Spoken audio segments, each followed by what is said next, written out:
Right, welcome back. I've now got the engine cover, canopy, cowl, whatever you want to call it. The first part of the masking is now done. So I've just got my blue electrical tape and I'm masking off the white area and the camel yellow area to get the first coat down, which is going to be the blue. So if you're looking on the box art, that's what I'm going to be painting first. So I've gone with all the way around. I cut that edge off with my knife, and then these two white bits around the back of here, those are just bits of Tamiya curve tape because the electrical tape wouldn't go round those curved edges at the back. So now all that's done, we'll see how the first coat of paint goes down. Right, taking the masking tape off now, the electrical tape, you can see that I've now done the engine cowl, engine cover, whatever you want to call it. I've got some paint bleed issues. Got that blue there, got a bit of that blue there. Bit of the yellow's gone onto the blue, but I can use the Revel 36152 to take care of that. Round here though, it's actually better. It's not too bad, to be honest. I'm hoping the white paint that I'll paint on with the brush will hopefully blend quite well. But I'm quite chuffed with this, not too bad at all. Welcome back. While I was waiting for the engine cowl to dry, I started a bit more work on the car itself, namely the tyres. So basically what I did, the rims themselves inside the tyres were all on the sprue. I spray painted those in the grey primer, let them dry.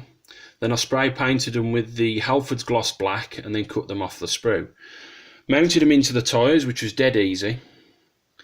Once I'd done that, you can probably just make out that fond metal decal there, FONDMETAL. You got one that side, and there's one on that side as well. So put that in microset microsol, let that dry. Then I painted the lug nuts on the inside. You could probably just make it out there. The lug nuts, according to the colour guide, on the right hand side they're blue, there you can see it, and on the left side they're red. So I painted the lug nuts in the white on top of the black, X27 red for the red ones, and X23 Tamiya for the blue ones. Let that dry, a couple of coats, and then just went around the edges with a matte black, just to tidy the white up a bit, and then sealed everything, the decals, the fond metal decals and the rims themselves, in the 36102 Revel matte. Once those are dry, then I started on the actual Goodyear Eagle tyre decals. I started from the inside first, on all four tyres. Just cut them off the backing paper, very thin paper indeed for the decals.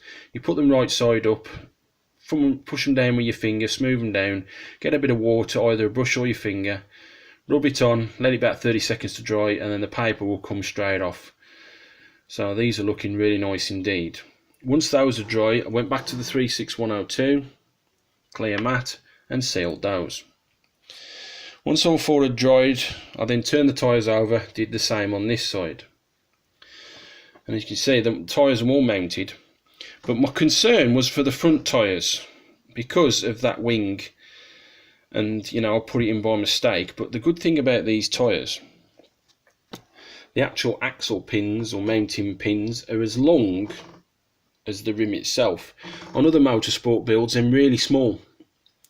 And I thought if these are, you know, I'm going to push these in and they're going to be touching the wing, but because they're so long, you can see there's a notable gap between the wing and the tyre. Getting the tyres on themselves was dead easy. Just lined them up in the middle of the brake hub. You remember that rubber collar?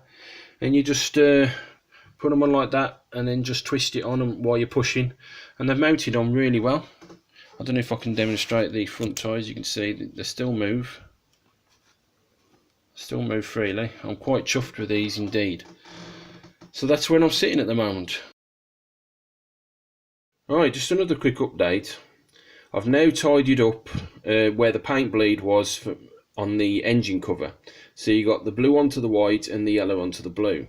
So to combat that, I've got Humbrol matte 34 white, and about 5 or 6 coats later, just let it dry for probably about an hour between each coat. The white Humbrol has really blended well into the Halford's white, and I'm really chuffed how well it's blended in. Not bad at all. For the blue, again, I went back to the 36152 Revel, and that's took care of the yellow onto the blue, and that's blended in nice as well. Absolutely wonderful. So the engine cover is now ready for decals. Right, I've also mounted the rear wing onto the back of the engine. I don't think the camera's going to pick it up and how it's attached. Basically what you do with the two halves of the engine, when you glue them together, you get those two armatures with a curve and a little catch that's curved up like a claw. So what you do is you slide the you slide it onto the catch. The only problem is, when I did that, because I super glued it on, it kept wanting to tip forward.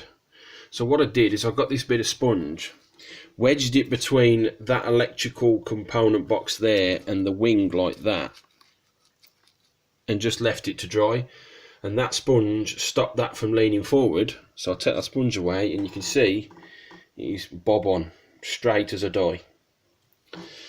And last but not least, you got this two decals here.